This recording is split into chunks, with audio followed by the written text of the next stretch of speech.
चलो ठीक है। हमने कल क्या स्टार्ट किया था? Height and distance. तो हाइट एंड डिस्टेंस में देखो, सबसे पहली चीज तुमको मालूम है कि इसमें एक ही ट्रायंगल यूज होगा। कौन सा? Right angle triangle. कौन सा ट्रायंगल यूज होगा? बस इसी राइट एंगल ट्रायंगल के इर्द गिर्द बार घूमेंगे। इसके कुछ की पॉइंट्स हैं, वो मैं आपको बता दूंगा जब भी आप इसको करेंगे। ठीक है, यहाँ लिख देता हूँ हाइट एंड डिस्टेंस। क्या की पॉइंट है? देखो, आप जानते हैं कि इसमें कुछ चीजें फिक्स रहती हैं। जैसे कोई पेड़ है, कोई टावर है, उसको हमेशा यही मानोगे। क्या मानोगे? ये हमेशा क्या बनेगा? ये लाइन परपेंडिकुलर हमेशा टावर मानना, ट्री भी इसी को मानना, बिल्डिंग भी इसी को मानना, है ना? ये और जो चीजें खड़े हो सकते हैं जैसे पोल, ठीक, ये सब चीजें होती हैं हमेशा ये। अच्छा, जब कोई चीज नीचे से ऊपर देखोगे, देखो ये हाइट एंड डिस्टेंस में ये मैटर करता है कि कौन सी, किसको देख रहे हो और कहां से देख रहे हो। ये बहुत बड़ा मैटर होता है। क्या बताया मैंने? किसको देख रहे हो, कहां से देख रहे हो। सुनो, अब जब तुम मान लो यहां से देखोगे, किसको? इसके पोल है, टावर है, ट्री है, इसके इस पॉइंट को देखोगे तो तुम्हारी आंख यहां होगी। सपोज कर लो आंख यहां होगी, तो एक लाइन हॉरिजॉन्टल लाइन ये हो गई, और ये जिस तरफ देख रहे हो लाइन ऑफ साइट, इसको क्या बोलते हैं? Line of site. मतलब लाइन ऑफ साइट क्या है, वो चीज बहुत मैटर करती है। ठीक है, बात समझ रहे हैं? ओके, क्या बात समझ रहे हैं? कौन है सर?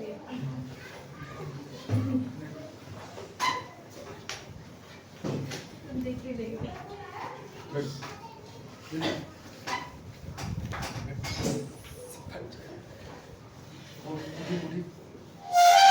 बस चलिए, जल्दी सेटअप हो गए सब लोग। चलो समझो, बात को समझो। तो लाइन ऑफ साइट, जैसे कल कंफ्यूजन क्या हो रही थी? कल कंफ्यूजन हो रही थी एंगल ऑफ डिप्रेशन। तो इसीलिए कंफ्यूजन हो रही थी क्योंकि हमको देखिए, हम कहां से देख रहे हैं और किसको देख रहे हैं। तो ये वाला एंगल क्या बनेगा हमारा? Angle of elevation. पर दो तीन चीजें समझनी है, अपने आप समझ में आ जाएगा। क्या देखा आपने? यहां से देख रहे हैं, देखो ये आंख हमारी यहां, अपनी आंख को यहां जूम कर लो, ये आंख तुम्हारी है। तो एक लाइन आपकी सीध में निकल गई और एक जिधर देख रहे हो वहां। भाई एंगल की डेफिनेशन क्या है? दो रेस के बीच जो एंगल बनता है ना, ये झुकाव, इसी को तो एंगल बोलते हैं। तो दो रे होनी चाहिए, तो एक रे आपकी आंख के सामने सीधे और एक रे जहां जिसको देख रहे हो उसको। समझे? इस चीज को मिलकर के क्या बनता है आपका? एंगल बनता है। क्या बनता है? एंगल। तो हमारा यहाँ एंगल बन गया। ज्यादा ना नहीं, इसको इस पे हाथ नहीं रखना, समझे? बस बहुत जल्दी मुश्किल सेट हुआ है, अभी गिर जाएगा सब। ठीक है, बात बराबर है, समझ रहे हैं यहाँ पे? ठीक, अब देखो ये एंगल ऑफ क्या हो गया? एलिवेशन। बात समझ रहे हैं? ये एंगल ऑफ एलिवेशन हो गया। हम कहें डिप्रेशन। देखो ये देखो, अपनी आंख को यहाँ पे ज्यूम करो, तो एक तो लाइन सीधी आंख के बिल्कुल ऐसे, तो वो लाइन कहाँ आ गई? ये वाली, ये हॉरिजॉन्टल लाइन आपकी बनेगी। अगर ये आई है तो ये हॉरिजॉन्टल लाइन बनेगी। देख किसको रहे हो? इस कार को देख रहे हो ऊपर से। ये मान लीजिए कुछ भी चीज है, ये आपका ऑब्जेक्ट है, यहां से यहां देख रहे हो। चलो आई बहुत अच्छी नहीं है, लेकिन आई इसको मान लीजिए। तो एक तो ऐसे सीधे लाइन आ गई, और जिसको देख रहे हो तो एंगल किसके किसके बीच? ये वाला एंगल ऑफ डिप्रेशन होगा। क्या होगा? ये वाला एंगल ऑफ डिप्रेशन होगा। बच्चे जल्दी में क्या करते हैं? इसी को एंगल ऑफ डिप्रेशन मान फट से सॉल्व कर देते। गलत है। कल वही तो दिक्कत आ रही थी 60 वाले। आप समझ में आया कि नहीं समझ में आया? कि एलिवेशन देखना है तो यहाँ नीचे से ऊपर देखेंगे, तो एक लाइन जो लोग जिस तरफ देख रहे हैं ऐसे चली जा रही, और एक लाइन जहां आंख है उसके ठीक सीधे, उसको बोलते हैं हॉरिजॉन्टल लाइन। तो एंगल ऑफ एलिवेशन और एंगल ऑफ डिप्रेशन समझ में आया कि नहीं समझ में आया? ये दो बातें अगर क्लियर हो गई है तो इसको नोट कर लो। ठीक, pause the video, note the video. चलो ध्यान से देखो, क्वेश्चन क्या था? कह रहे थे the length of shadow of tower is √3 times the height of tower. ठीक, पूछा क्या था? Find angle of elevation. अभी मैंने आपको शुरुआत में बता दिया था बेटा कि हमेशा टावर ट्री इसको स्टैंडिंग में बनाओ। ये हो गया टावर आपका, हमेशा कोई दिक्कत नहीं। हाँ सर ये टावर हमारा बन गया, कोई दिक्कत नहीं। अब सुनो, इसने क्या कहा शैडो, तो यार इसकी शैडो यही तो बनेगी, शैडो तो इसकी इधर ही बनेगी ना, अगर उधर सूरज होगा तो शैडो ये पक्की बात समझ में आ गई कि सर जी ये आपकी क्या है, शैडो। समझो क्या कह रहा है, shadow length of shadow of tower is इतने √3 टाइम्स है, लेकिन किसकी, हाइट की। तो हाइट तो पहले मालूम हो, तो हम क्या करेंगे, लेट सपोज कर लेंगे हाइट हमारी कितनी है, h। पहले तो इसको मानना पड़ेगा ना, मालूम तो है नहीं। तो क्या कर लेंगे, लेट हाइट इज कितनी, बोलो h, हाइट h आ गई।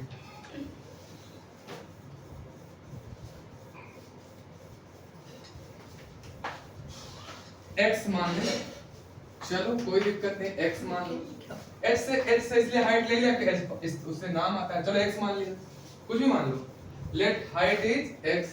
अब बताओ जरा शैडो कितनी हो जाएगी, खुद देखो ना, बोल रहा है shadow of tower √3 times, time मतलब इनटू किसका, x का। तो बस आ गया। तो अब इसको मिला दो, तभी तो एंगल ऑफ एलिवेशन बना पाओगे। थीटा पूछ रहा है, ठीक। तो ये हो गया क्या, परपेंडिकुलर, ये हो गया बेस, शैडो बन गई बेस, और ये टावर क्या बन गया, परपेंडिकुलर। इससे कोई मतलब ही नहीं, इससे कोई मतलब ही नहीं भाई। तुमसे एलिवेशन पूछा तो बाकी जो मतलब नहीं, बाकी मत उलझो। बाकी इसमें तीन ही चीज हैं, परपेंडिकुलर, बेस, हाइपोटेन्यूज। कोई दो में इसी में फंसाएगा, ज्यादातर tan लगेगा, ज्यादातर किसका लगेगा, tan का। तो tan theta is equal to क्या होगा, परपेंडिकुलर अपॉन बेस। तो लो भाई परपेंडिकुलर कितना आ गया, x, बेस तो शैडो हो गई, शैडो है कितनी, √3 है। तो बस ये कट गया, कितना आया, 1/√3। अब आप कहेंगे सर यहाँ तक हम कर लेते, इसके बाद नहीं कर पाते हैं। इसके बाद आपको वैल्यू का ध्यान रखना पड़ेगा। ये tan 30 की वैल्यू होती है, किसकी वैल्यू होती है, tan में 30 की। तो ये कट गया, तो बच्चों थीटा कितना आया, 30 डिग्री। ये हो गया एंगल ऑफ एलिवेशन। ये कल के शीट में था, आप चेक कर लो। समझो क्या है क्वेश्चन, क्या है क्वेश्चन ने बोला, the angle of depression of car on ground from the top of 75 metre tower. यही से क्वेश्चन पकड़ लो, पहले टावर खड़ा करो, तो कुछ भी हो जाए पहले तुम टावर खड़ा करोगे, ठीक। तुमने कहा सर ये हमारा टावर हो गया, लो ये हमारा टावर हो गया। कितनी हाइट है बच्चों इसकी, 75 मीटर। बोलो ऐसा क्वेश्चन ने बोला कि नहीं बोला, तो ये जमीन रही होगी ना, जमीन पे तो टावर खड़ा होगा। Angle of depression of car, सुन लो, डिप्रेशन एंगल बनाना है।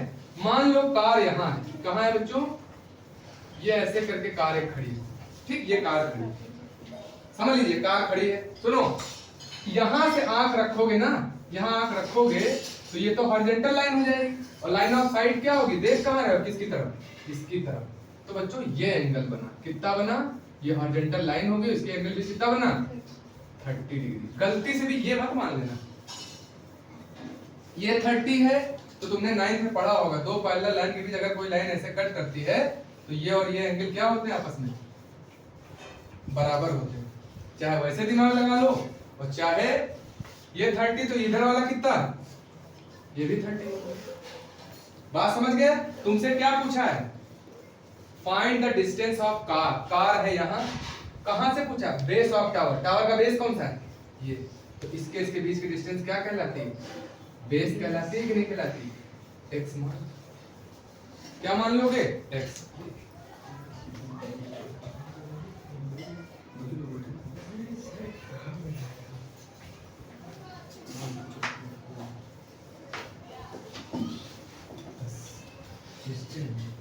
ओके चलो, बात समझ गए नहीं समझ गए, बहुत आसान तरीके से कर रहे थे, है ना।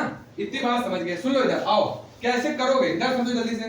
ये क्वेश्चन दिया था मैंने, हैं, होमवर्क हुआ कि नहीं हुआ, ठीक। अब इसको मिलाओ जल्दी से, देखो इतनी बात सबके समझ आ गई। यार इसमें क्या है, कौन सा रॉकेट साइंस है, बस कौन सा एंगल लगाओगे बताओ। आप बोलेंगे सर क्या लगाएंगे, tan 30 is equal to perpendicular upon base, बस हो गया काम खत्म। परपेंडिकुलर कितना, 75, बेस तो हमारा अननोन है, x है, उसी को तो हमें निकालना है। x कितना आ जाएगा, बस क्या यही आंसर लिख दो।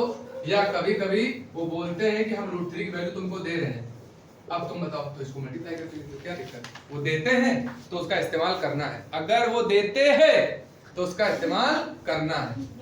ठीक है, pause the video, note down, बात समझिए, क्वेश्चन को ध्यान से पढ़िए। 2014 में क्वेश्चन पूछा गया है, ठीक है, पढ़ो फटाफट लिखो उसको, समझो दो, अपने आप से सोचे कैसा होगा, फिर करते हैं।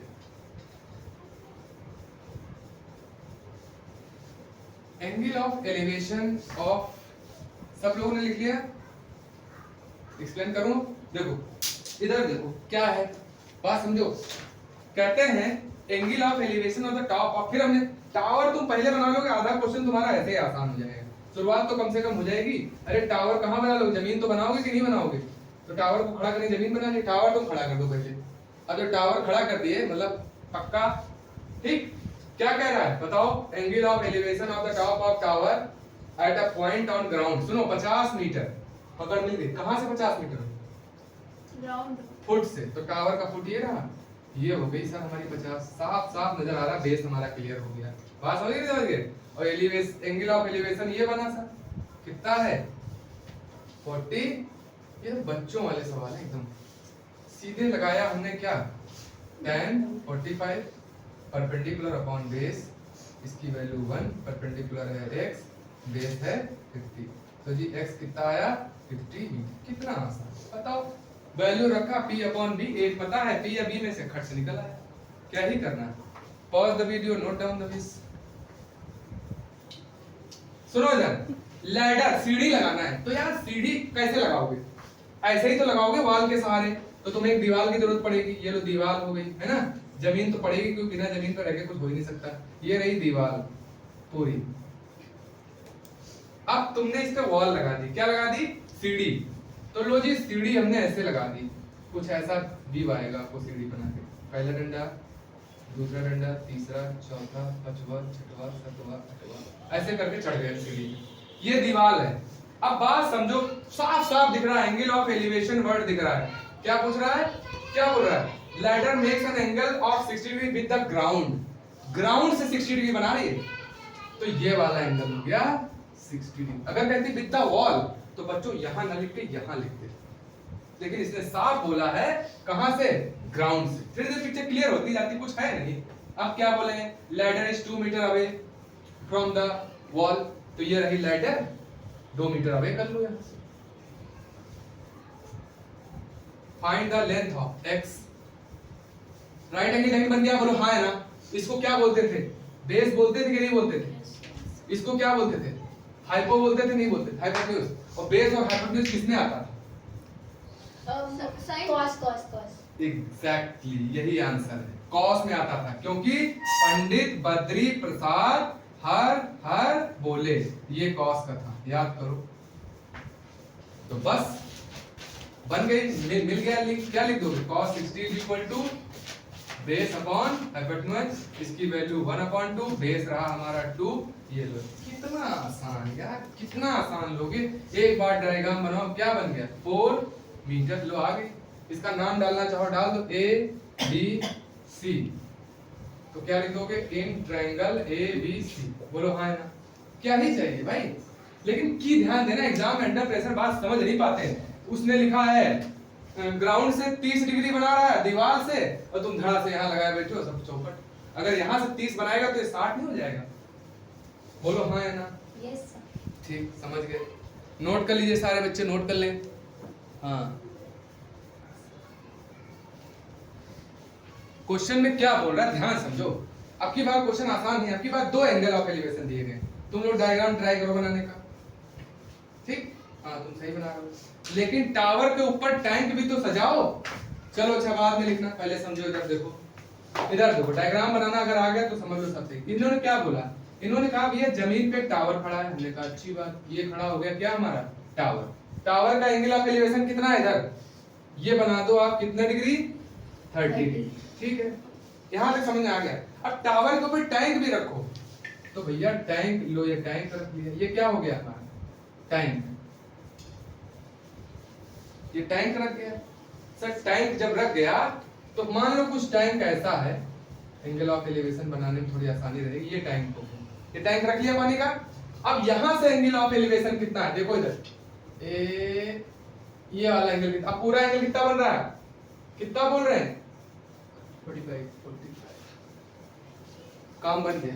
बस अब देखो ए बी सी डी, पहला राइट एंगल ट्रायंगल कौन सा बन रहा है, कौन सा बन रहा है, बी सी डी बन रहा है कि नहीं बन रहा है, पहला राइट एंगल ट्रायंगल तो यही बन रहा है ना, क्योंकि एंगल यही तो 30 दिया था ना। तो क्या लिखोगे, इन ट्रायंगल बी सी, दो बन रहे हैं देखो, एक ये वाला, इधर देखो ये वाला बन रहा है राइट एंगल ट्रायंगल, और एक पूरा ये वाला। दिक्कत वाली बात नहीं, बस तुम क्या करोगे, इसको मान लो, इतने को कितना मान लो x, और इसको कितना मान लो y, क्या जाता है, बात समझ रहे नहीं समझ रहे। अच्छा ये डिस्टेंस कितनी दी है 40 बोलो हाँ है ना। तो ट्रायंगल लो तो क्या लोगे बताओ बच्चों, BCD में क्या लिखोगे, tan 30 लिखे tan 45 लिखे, tan 30, परपेंडिकुलर कितना x, बेस कितना 40, तो कितना आया x इक्वल टू 40/√3, बोलो हाँ कितना आया 40/√3, आगे नहीं आया। चलो एक काम पता चल गया कि टावर की हाइट पता चल गई, ठीक। अब देखो सुन लो, यहाँ रुक जाओ, आप कौन सा ट्रायंगल लोगे बच्चों, ट्रायंगल ए सी डी, क्या लोगे ए सी डी, तो फिर क्या लिखोगे tan 45, बोलो हाँ। अब परपेंडिकुलर पूरा माना जाएगा, क्योंकि तुम ये ट्रायंगल ले रहे हो ना, अभी पूरा बीच वाली लाइन अवॉइड करोगे, तुम पूरा लो, नहीं समझे, फिर समझो। देखो दो राइट एंगल ट्रायंगल बन रहे हैं, पहले एक छोटा वाला ये हमने tan 30 से निकाल के ये रिलेशन निकाल दिया, x का मतलब हमने ये निकाल दिया, तो टावर तो पता चल गया कितना हाइट का है 40/√3। अभी टाइम का भी हाइट निकालना है, तो तुम क्या करोगे, बड़ा ट्रायंगल ले लो, ये पूरा ऐसे, ये मान लो बीच में लाइन है नहीं, तो ये पूरी परपेंडिकुलर हो जाएगी यहाँ से यहाँ तक, तो ये बेस हो जाएगा। अब बोलो तो tan 45 इक्वल टू इतनी y प्लस x, और बेस तो लेना ही पड़ेगा 40, बोलो हाँ है ना। tan 45 कितना होता है, 1 होता है कि नहीं होता है, Yes. क्रॉस मल्टीप्लाई करो, y प्लस x कितना आ गया 40, तो इसमें x तो आप निकाल ही चुके हैं ना, बोलो। Yes. तो जब y चाहिए तो कितना आ जाएगा 40 माइनस 40/√3, उधर ही जाएगा ना, एलसीएम ले लो, √3 आ गया, तो 40√3 माइनस 40 आ गया, बस यही चाहे आंसर लिख दो। फिर समझ लो एक बार, एक बार और समझ लो, इन्होंने बोला कि भाई एक टावर है, बना लिया आपने, टावर के ऊपर टैंक भी सजा दिया आपने, तो ना तो टावर पता है ना टैंक पता है, हमने इसको x मान लिया, इसको y मान लिया, लेकिन ये पता है किस पॉइंट से आप देख रहे हैं 40 मीटर, तो ये पता ही था, एक ट्रायंगल ये वाला ले लो राइट एंगल ट्रायंगल, तो ये पता चल गया। और पूरा लोगे तो ये पूरा एंगल लेके दिखाना पड़ेगा, पूरा ये परपेंडिकुलर पूरा आएगा x + y, और ये बेस x + y + बेस, और तुम एक तो निकाल ही चुके हो, रख देना तो y तो सब चली जाएंगे, बोलो Hamir. Pause the video, note down, सुनो देखो यार, ये बन गई तुम्हारी सड़क, ठीक, और ये बन गए क्या समीर पोल, क्या बन गए प्रशांत, पोल बन गए यार, ये इक्वल हाइट के हैं भाई, इक्वल हाइट के, तो x मान ले, बड़ा मजा आता है, मान ले ये दो पोल खड़े हो गए, इनकी सड़क कितनी चौड़ी है 100 मीटर वाइड, लो बना ली सड़क हमने 100 मीटर चौड़ी, बोलो हाँ है ना। आप कह रहे हैं इस सड़क पे कहीं कोई पॉइंट है, यहाँ भी हो सकता है, यहाँ भी हो सकता है, यहाँ भी हो सकता है, कहीं भी हो सकता है, तो मान ले भाई यहाँ पर है, कहाँ पर है, यहाँ पर है पॉइंट, ठीक, तो ये लो मिला दिया, एलिवेशन तो यहीं से देखोगे ना इस पोल को, तो कितना एंगल बनाओगे इसको 30 डिग्री, और इसी पॉइंट से इधर देखोगे तो कितना एंगल, क्या ही करना, ये 100 है टोटल, तुम इतनी कुछ मान लो। चलो ऐसा करते हैं ना, पोल को हम h मान लेते हैं, क्या मान लेते हैं h, इक्वल हाइट के h मान लिया, और ये डिस्टेंस हम यहां से मान लेते हैं इस पॉइंट की x है, कितनी x, तो टोटल 100 है, तो इधर कितनी बची 100 माइनस x, भाई टोटल 100 थी, ये पॉइंट की भी तो लोकेशन पता होनी चाहिए कि पहले पोल से, मान लो फर्स्ट पोल है a b c d e, first pole A B से कितनी दूर है x दूर है, तो बस सीन क्लियर हो गया, दो राइट एंगल ट्रायंगल चाहिए, मिल गए दोनों राइट एंगल ट्रायंगल। कौन कौन सा पहला पहला क्या है? In triangle A B C. तुरंत सर बोलेंगे tan 30 is equal to perpendicular upon base. मत लिखिए, बाद में लिख लेना। बेस कितना है? x, और tan 30 कितना होता है?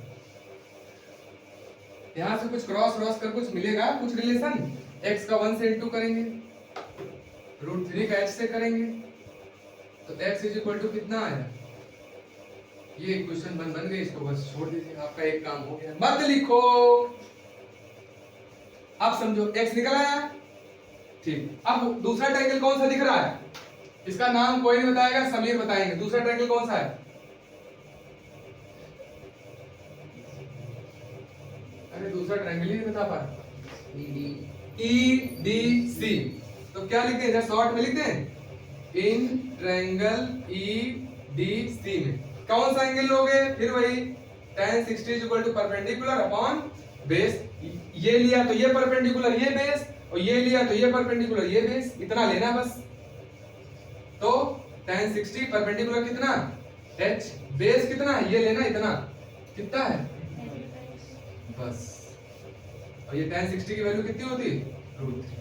h की जगह पे यहाँ पे क्या लिख सकते हो, या ऐसे कहें √3 क्रॉस मल्टीप्लाई कर दें, 100 minus x is equal to h। बोलो हाँ है ना? क्या x की जगह पे ये लिखा जा सकता है? बोलो, या x की जगह पे √3h लिखा जा सकता है या नहीं? रख दिया। ये रिलेशन निकला, यहां से जो x निकला था वो यहां रख रहे हैं, बस और कुछ नहीं कर रहे हैं, ताकि h में ही बन जाए इक्वेशन और h की वैल्यू निकल आए। ये तुम अगर निकालो तो कहीं काम तो आएगा। तो यहां काम आ गया। लो, इस x की जगह पे ये वैल्यू रख दी। बोलो,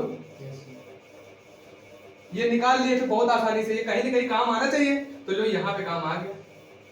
करो इनटू 100 √3 दो बार इंटू होगा तो 3h। बोलो, अरे √3 हटेगा तो रूट हट जाएगा ना, 3h उधर फेंक दो। तो 100 √3h प्लस 3h। तो बोलो कितना आया? 100 √3 is equal to 4h। Now h is equal to 100 √3 upon 4। 25 √3 आपका आंसर आ जाएगा। क्या? Height of pole. Height of pole आ गई तो x भी निकाल लोगे, 75 आ जाएगी। बोलो हाँ है ना? पूरा दिमाग बैठ गया कि नहीं? पोल बनाया, पोल बनाने के बाद एक पॉइंट लिया तो पूरी 100 है, एक कोने से हमने मान लिया x है, तो दूसरी कोने से ऑटोमेटिक ये हो जाए। दो टुकड़ों में डिस्टेंस बढ़ गई और यही दो बेस बन गए। दो बेस चाहिए ना, एक बेस ये एक बेस ये। जब एक टुकड़ा x है दूसरा टुकड़ा 100 माइनस x, और ये तो सेम ही है। दोनों में पैचअप बना लो, दो इक्वेशन बना, कहीं ना कहीं x से निकाल दे, कहीं ना कहीं यूज होगा। तो देखो ये सीन क्लियर हो गया। आया x, हमने वैल्यू यहाँ रखी, किया इनटू, अपने सर्च का जैसे इनटू करते हैं रूट का, आ गया। Pause the video, note down. सवाल समझ गए?